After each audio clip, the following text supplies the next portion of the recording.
There comes a time when what once worked incredibly well deteriorates.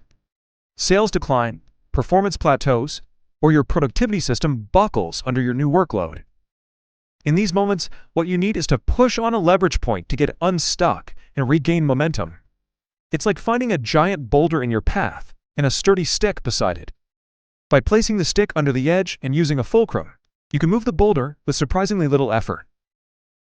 Dan Heath, author of some of my favorite books like Switch and Made to Stick, discovered proven methods for getting unstuck, what I'll refer to as reset fulcrums, and detailed them in his new book, Reset.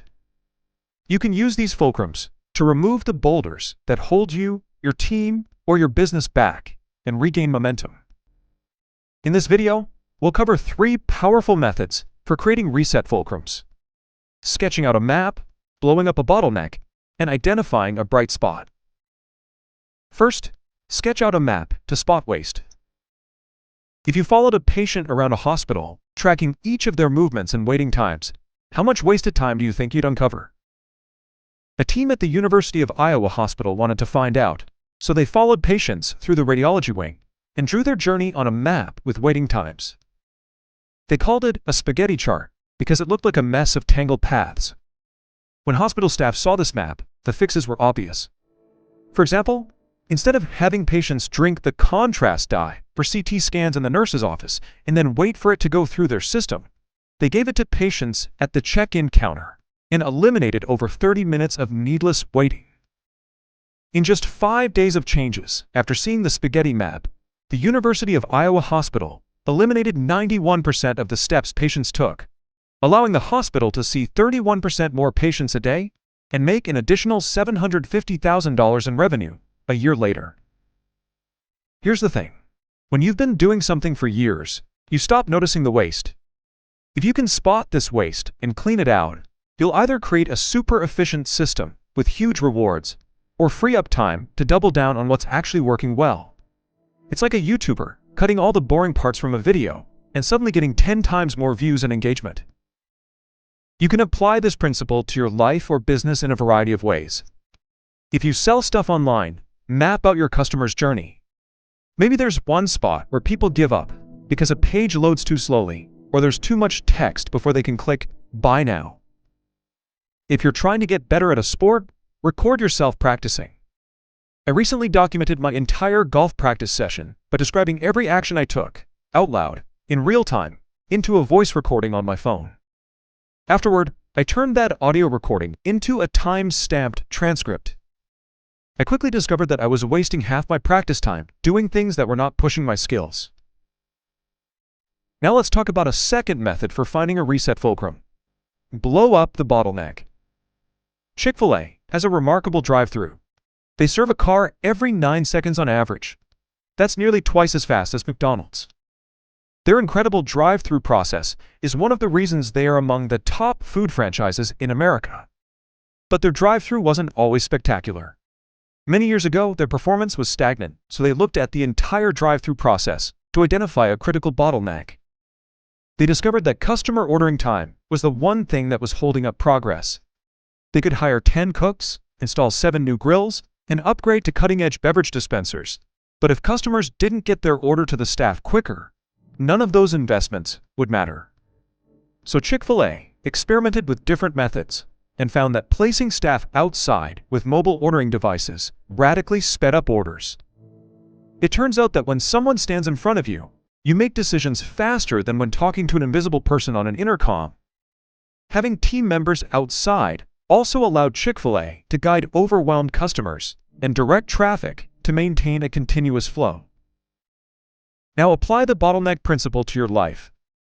What's one constraint that, if removed, would unleash a flood of progress in an area you're struggling with? Test your answer by determining if the following statement holds true. I could improve 5 or more things in this area, but if I fail to improve this one thing, none of those other improvements matter. One man in the book discovered that the bottleneck in his marriage was gratitude. Without genuine appreciation for his wife, no amount of counseling sessions, vacations, or loving gestures would reignite their connection. After addressing his lack of gratitude, their affection and playfulness returned.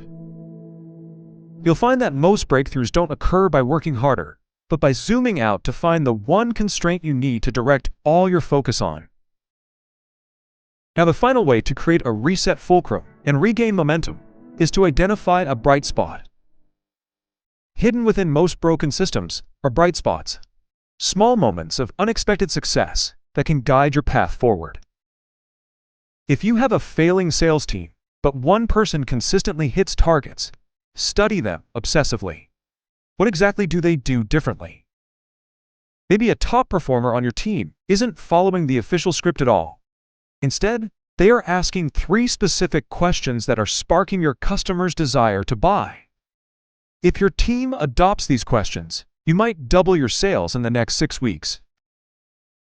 If you're a writer and find yourself in a writing slump, take a step back and notice when you seem to write your best, when great ideas and stories just seem to flow out of you. Maybe it's in the evening, from 8 to 10 p.m. just before bed. Instead of fighting this pattern, build your schedule around it to break out of your writing funk. Whatever you do, identify specific moments you do it unusually well. When you know what conditions drive your best work, you can re-engineer your process to make those moments the norm, not the exception. Once you've found a fulcrum to move a boulder that's holding you back, either by mapping a process to find waste, locating a critical bottleneck, or identifying a bright spot, apply a burst of force to get unstuck. That is, direct all your attention to a single change, and don't stop until you've made significant progress. Think of it like trying to declutter your house. You could do it gradually over 6 months, but all the starting and stopping adds up to more work and less momentum. Instead, dedicate 6 focused hours on a single Saturday to make massive progress in one area of your house and experience a huge win. Then use your momentum to finish the rest of the house by the end of the month. So if you're on a team that needs a reset, get everyone in a room and block off an entire day to implement an innovative solution to address the waste, remove the bottleneck, or build off a bright spot. When you apply focused effort to the right leverage point, frustration turns into flow, and momentum returns. The key isn't working harder. It's finding a fulcrum you can use to clear the way for progress and reinvent a broken system. That was the core message that I gathered from Reset by Dan Heath. This is a fantastic book that provides many more stories and strategies to help you change what's not working. If you would like a one-page PDF summary of insights that I gathered from this book, just click the link below and I'll email it to you. If you already subscribe to the free Productivity Game newsletter, this PDF is sitting in your inbox.